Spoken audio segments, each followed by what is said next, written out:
Hi everybody, how's it going? Good, how are you? I'm really good, y'all. I'm having like a solid day and I'm really excited to be here. Awesome. I have not And heard that in a very long time. And I'm like, what does that mean? I've been trying to make it a point to treasure every moment that doesn't feel like a complete shit show. That's a good plan. I love it. Wait, who's on your pin? Who is your pin? This is divine.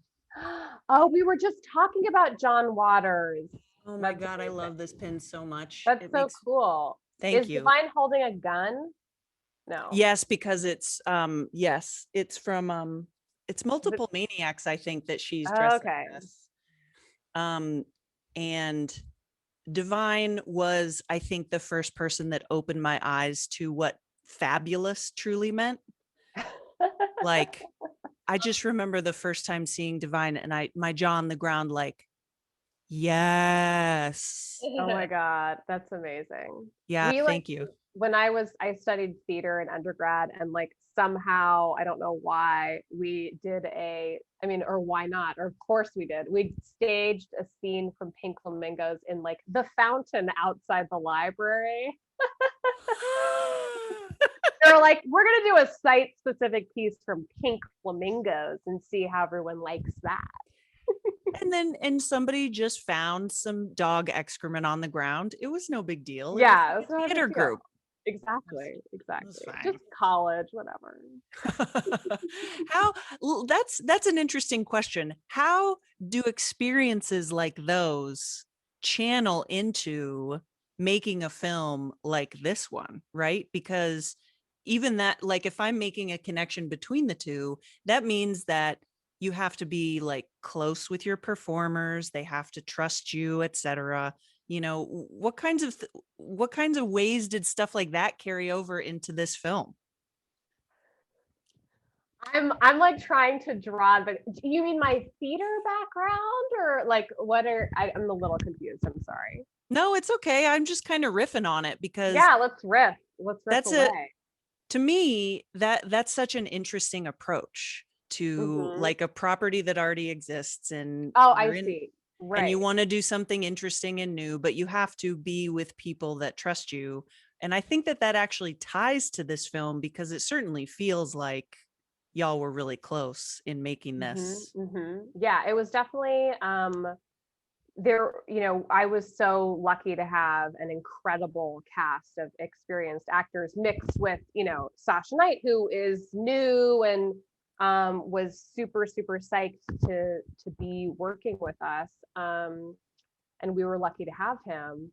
But yeah, I think, on a film like this, on our limited budget, in the wilds of Montana without a lot of infrastructure, it did require a lot of trust, a lot of, people definitely had to trust me, which was very nice of them. And, it's like summer camp. It's a combination of, like I was describing earlier, my producer and I were essentially like used car salesmen trying to like convince people to like buy into our film and let us use their property for a scene or whatever. It was great. It was a really cool, I mean, awesome experience. our producer was literally wasn't she having to lug around a porta potty in the back? Yeah. Like Oh it, yeah.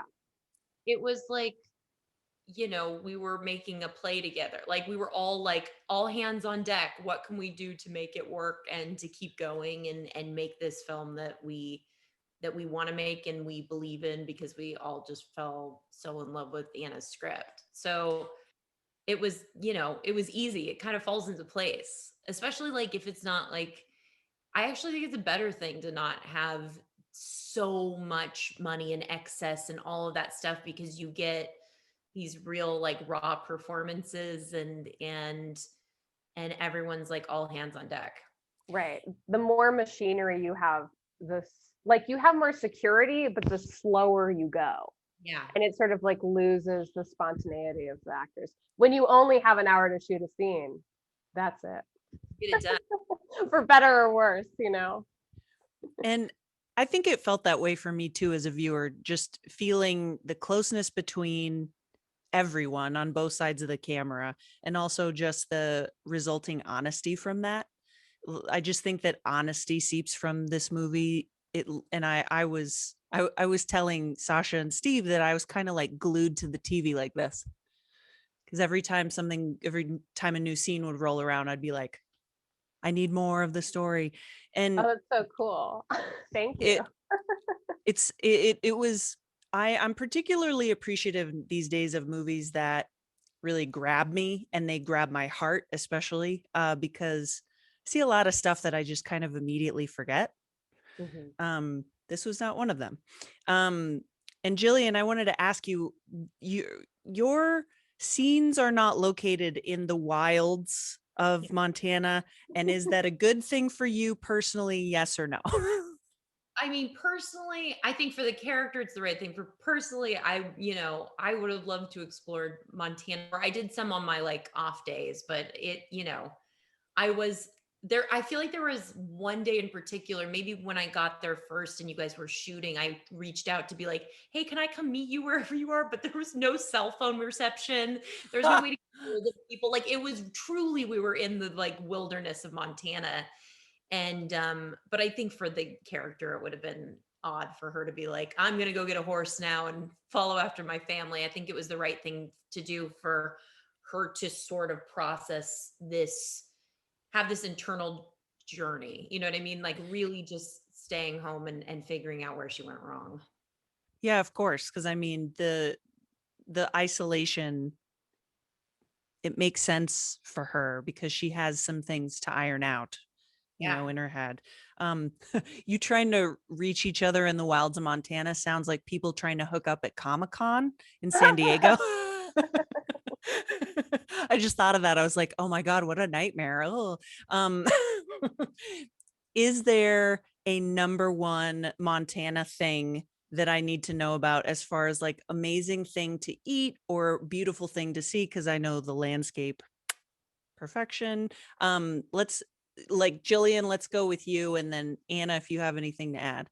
Anna's going to know more because she's been there more. But oh man, I truly think just get there and then look around. That's my vague answer. Is it's so beautiful. Like I just was that woman who was standing on the street taking 18 pictures of a tree because it was yellow, orange, and red. And I was like, how? Like I'm so not from an area where that happens. So I was just in awe of it. I don't really remember like dining out experiences. I just remember having a good time and it was great food. But do you remember?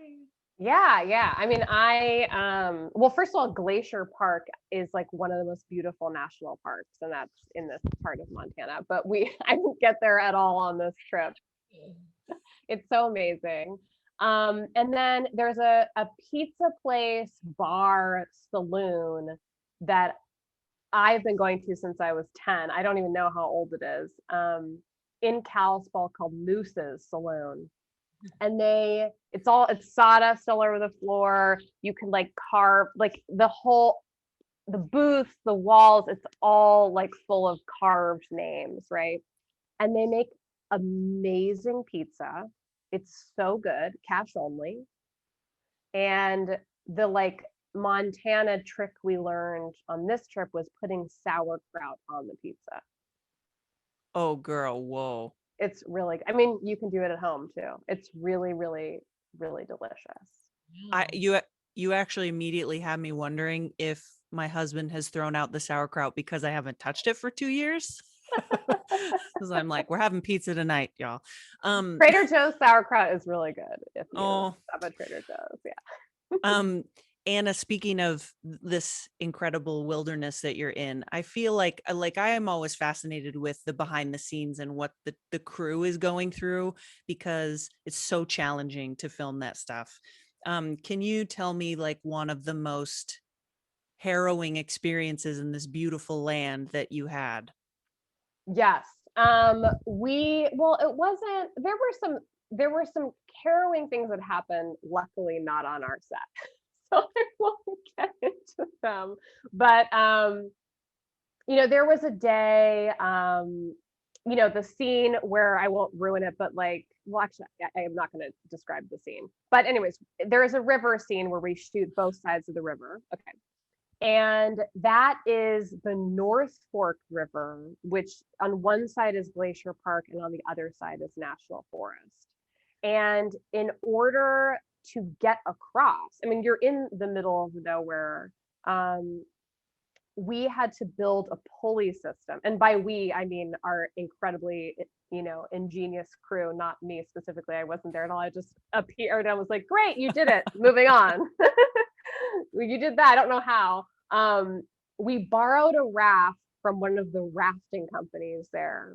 And this pulley system, like it would take 5 to 10 people on one side to pull the rope to ferry the raft across the river each way.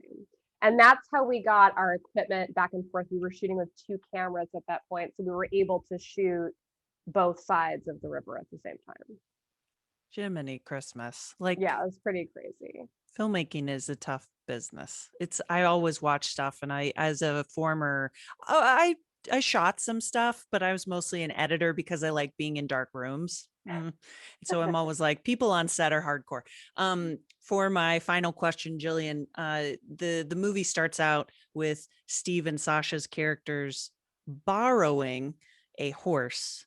And I was just wondering if there was anything that you've ever borrowed from someone that you fully intended on giving back, but maybe you waited a little long or never did.